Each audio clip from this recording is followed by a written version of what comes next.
嗨，欢迎来我的新家。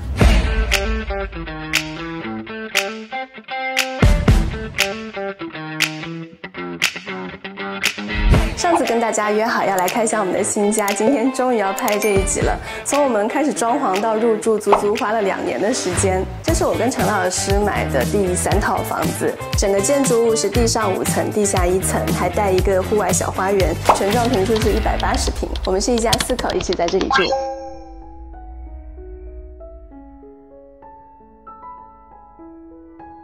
我们现在在的位置呢是1楼的客厅，这个沙发是 IKEA 的，我们找人专门定制了它的布套。这个面料看起来很像女生穿的那种套装的面料，有一种一个你很熟悉的朴素女人穿了一整套套装出现在你面前的奇妙融合感。为了最大程度的保留玩耍和奔跑的空间，我们买了这样长长的一字形的沙发，而且我们也没有买侧面的扶手椅还有茶几。沙发边上呢是一个这样子的8角窗，我们在这里铺设了木地板，用来做一个小气泡茶的空间。而且我们家的小朋友真的非常喜欢这里，他们会拉着我们坐在这里。我们家外面这棵树是鸡蛋花，夏天的时候呢，风吹过，鸡蛋花就会从树上掉下来，真的看得非常的浪漫。沙发后面我挂了一面直径1.5公尺的大圆镜来装饰这面空白的墙。我本来想要挂一幅画，但是我有个好朋友就跟我讲说，我们家最好的装饰不就是一家人和乐融融的样子吗？我觉得他给了我很大的启发，所以我就挂了一面镜子在这里，既可以看到我们自己，也可以看到对面经过设计的电视墙。整个客厅的采光呢，也因为这个镜子的反射变得更加的通透了。这个满墙的电视墙应该是极简风的基本操作了，其实跟我们上一个家的电视墙有一点点类似，唯一不一样的呢，就是这个电视墙为了让线条更少，所以牺牲掉了一些原本可以设计成收纳的空间。但是两侧呢，我还是保留了2个顶天的柜子，一个是用来收纳客厅里的一些杂物，还有从电视机那边引过去的一些线，还有一边呢就是大家很眼熟的吸尘器的夹啦。往这边走就是我们家的餐厅和厨房啦，我们整一个1楼都没有明显的隔断。这么做的好处呢，我在上一次我们的3房 room tour 里面有跟大家分享过，我非常喜欢这样子全开放的空间，因为其他家庭成员在做什么，我一眼就可以看见。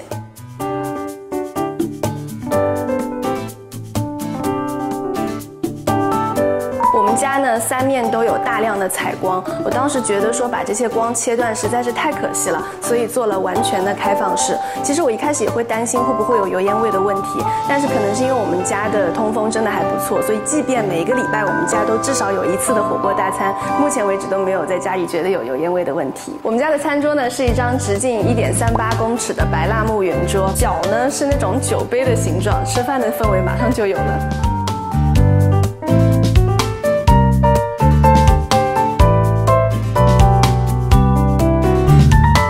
这是我们的厨房啦，我们的厨房是3个一字形，热炒区、中岛和收纳区。热炒区和中岛的台面特别做了一个高度差，热炒区的高度是80厘米，中岛区的高度是90厘米，这样可以让我在下厨和备菜的时候都可以舒适的站立。因为我们平时大部分的时间呢都是在家里做饭，所以冰箱也是选的这种双开门的大冰箱。这个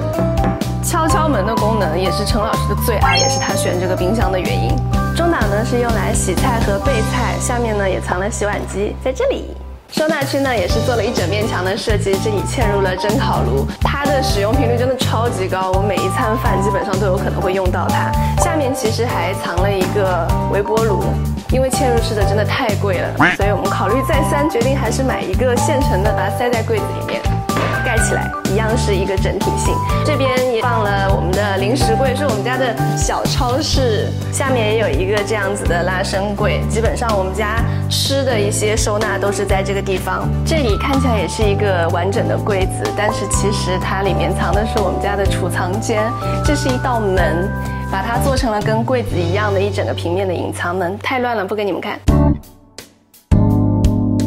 顺着楼梯上来，这里藏着我们家的客用洗手间。空间其实很小，一侧是专门拿来置物和洗手，用了这颗很迷你的小面盆，另一侧就是马桶，既节省了空间，又满足了这一层楼的功能需求。你们有没有发现我们家的灯都是自动的？其实我们家的灯、窗帘、换气扇、电视、冷气全部都是自动的，这些呢都是在我们装潢的时候都提前预留了智慧相关的线路，而且是我们全程 DIY 自己设计的。必须要说，真的不难，真的不贵。真的很香。强烈建议还没有开始装潢的小伙伴一定要提前规划。你们会想要听这部分的分享吗？评论区告诉我，下次我们可以单独聊一聊。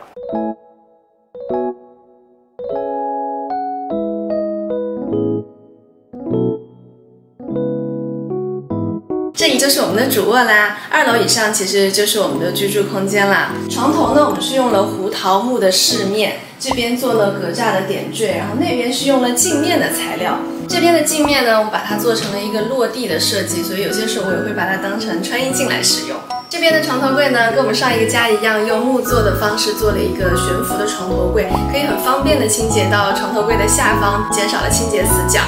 那边的床头柜呢，是我们直接买的黄铜加上大理石的设计的一个床头柜，黄铜的颜色呢，也让整个空间可以更加的生动一点。床头的对面呢，也有一块这样子的格栅，它其实是一个小巧思。当时我觉得一个完整的墙上有一个这样的小窗户很破坏完整性，为了它呢装一个小窗帘也很奇怪，很想把它封掉。但是陈老师又觉得牺牲这个窗户的采光很可惜，所以我苦思冥想，终于想到了这样的一个方法。没错，就是做了一扇这样子的推拉门，颜色呢是跟整一个墙是用了同样的油漆的颜色，线条呢也是跟对面的墙是相呼应的。然后我们需要采光的时候呢，就把它推开，不需要采光的时候再把它关起来，这样既保留了整一面墙的整体性，然后又保留了我们的实用性。我自己还蛮喜欢这个小设计的。这里还藏着一个我们的小空间，是我们从整个卧室里面隔出来的一个集合了收纳还有悬挂次净衣的多功能区。有时候呢，哪怕没有关窗帘，我们也可以在这里换衣服，保证了隐私。次净衣我们就悬挂在这里，需要洗的脏衣服就直接丢进脏衣篓。关于次净衣区呢，我在之前3房 room tour 里面跟大家分享过，我真的不能舍得掉这个功能，它真的是家里整洁的王道。打开这扇门就是我们家的浴室啦。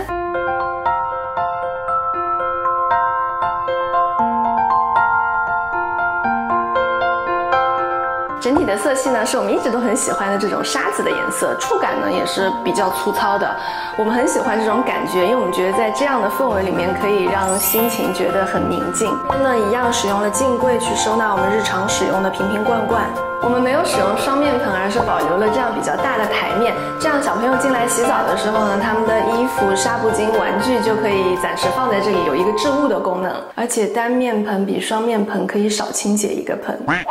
淋浴区呢，我本来是想要用那种埋壁的花洒和莲蓬头的，但是因为没有预埋管道，所以最后没办法，只能用了这样子普通的。所以大家如果想要用埋壁的莲蓬头或者花洒的话，一定要记得提前确定产品，然后告诉工班师傅，这样才不会像我一样在那里不爽很久。但好在我后来挑到的这个莲蓬头，无论是舒适度还是美观度，都还是蛮让我满意的。整个淋浴空间呢，没有地方让我们去挖壁龛，所以我在这里就用了三角形的置物架。相比长方形的置物架呢，这样三角形的置物架可以更节省空间，而且洗澡的时候也不会手臂去敲到置物架的脚，所以小空间的浴室也同样是用这个方法。这边就是我们家的浴缸啦，我真的很喜欢我们家的这颗浴缸，因为它的边边是圆形的。我原本其实很想要一颗蛋形的独立浴缸，因为我觉得圆圆的真的好可爱。但是最后考虑到清洁问题，所以决定还是用嵌入式的浴缸。我当时真的非常的纠结，因为我看到的市面上大部分的嵌入式的浴缸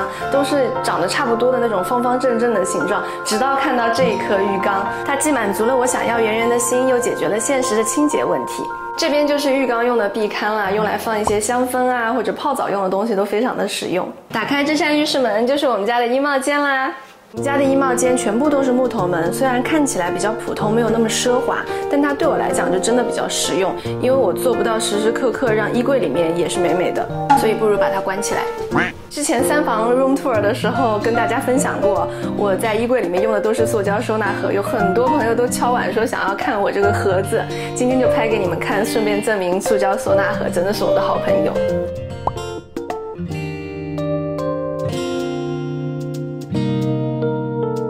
衣帽间里还藏了一个我的小小工作区，门一关孩子就很难找到我，这里就是我的精神时光屋。你们看到的大部分的视频还有我工作上的对接合约，基本上都是我在这里完成的。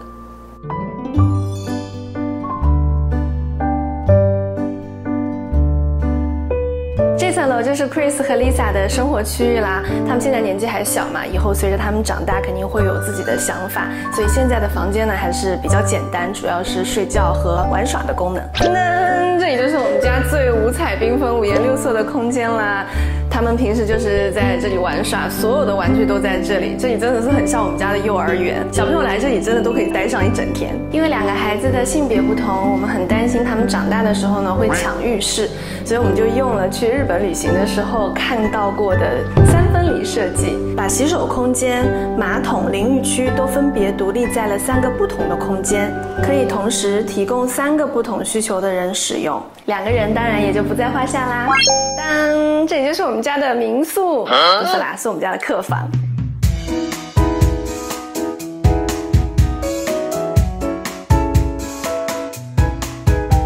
我很想要给来我们家住的亲朋好友一种度假的感觉，所以都挑一些藤木的元素，让来我们家小住的亲朋好友可以得到一些轻松的能量。门的后面呢，其实本来是一个机灵空间，我们用这个机灵空间做了一些层板，可以用来放一些客人的小物，而且只有门关起来的时候才可以看得到哦。这里是我们家最柔和的一个空间啦，我很喜欢各种圆弧形状的东西，比如这个圆弧形状的柜子、圆弧形状的拱门。这架琴呢，陈老师小的时候就在他们家啦，培养出来他和他姐姐2个音乐人。现在呢，他们都在各自的音乐世界里面发光发热，所以呢，我也把这个琴带来了我们家，也是一个音乐的传承啊。Chris 现在也在上钢琴课了，但是他一点不乐意练琴。琴房百稿，没关系啊，万一 Lisa 喜欢呢？生2胎真好。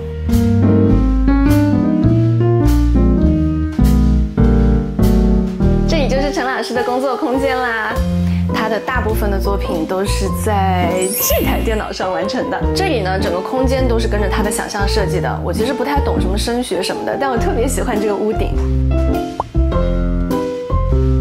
桌子边上这道墙呢，还有一面玻璃，可以直接看到楼下的琴房。其实琴房可以在需要的时候变身成一个录音室。琴房和这个空间之间是有线缆连接的，透过这个玻璃，在录音的时候呢，可以让录音师和被录音的艺术家有更多的直接的交流。这一整个房间的采光都非常的美，也希望陈老师可以在这边产出更多更优秀的作品。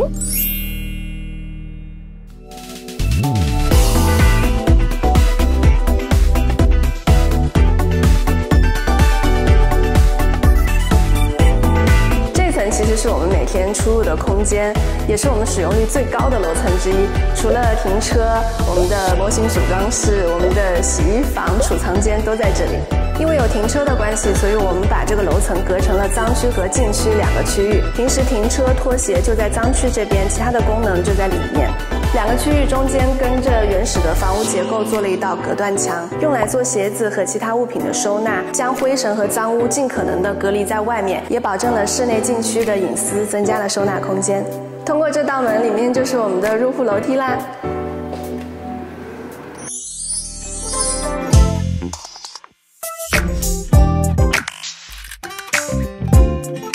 这个空间呢，原本就只有这个楼梯，我们把后面的空间做了一个隔开，然后用 IKEA 的架子上墙做了储物的空间。我们家一系列的囤货都放在这里，不过里面我们还没来得及整理，先不给大家看了。等下次我们都整理完之后呢，我们再一起来看看成果吧。这个空间呢，其实也是一个机灵空间的利用，本来可以拿来做哈利波特的家，不是啦，本来也可以拿来做收纳空间，但是因为我觉得这个高度呢，我们大人进出其实有一点点不方便，加上我们家的收纳储藏空间相对是足够的，所以呢，我就拿这个空间来做了一个我小时候的一个梦想屋，就是树洞。我小的时候看《鲁滨逊漂流记》，印象最深的就是他们把家建在一个高高的树屋上。那时候我不知道树屋是什么，只是在小小的脑袋里想要一个只有我在的私密空间。所以这一次遇到了这个空间，我就请木工师傅按照我的想象做了一个大树洞，也算实现了我的梦想。结果真的，所有的小朋友在我们家里都很喜欢这个空间，他们经常就躲在这里看书、玩游戏、躲猫猫。等一下，这是可以播的吗？玩具枪不要害我。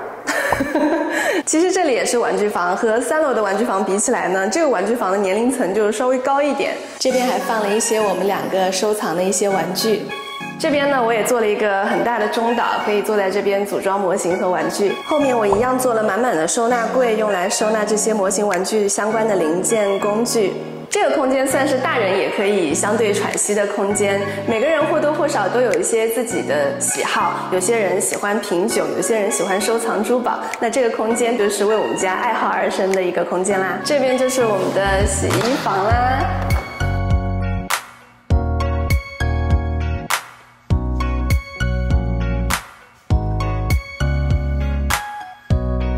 华人家庭里把洗衣房放在地下室的还是蛮少见的，这和我们的生活习惯也有很大的关系，因为我们的大部分的衣服呢都是可以用烘衣机烘干的。这边我们也安装了智慧晾衣架，除了一般的升降功能，它还有烘干、风干、紫外线消毒的功能，所以洗衣晾衣我们都是在这个空间里面完成的。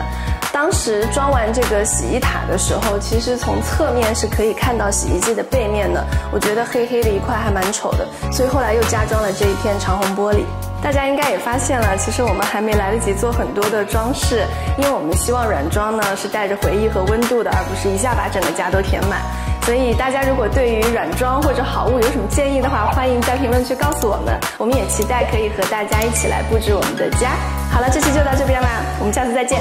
拜拜。可以，我们也期待好啦，这期就到这，好啦，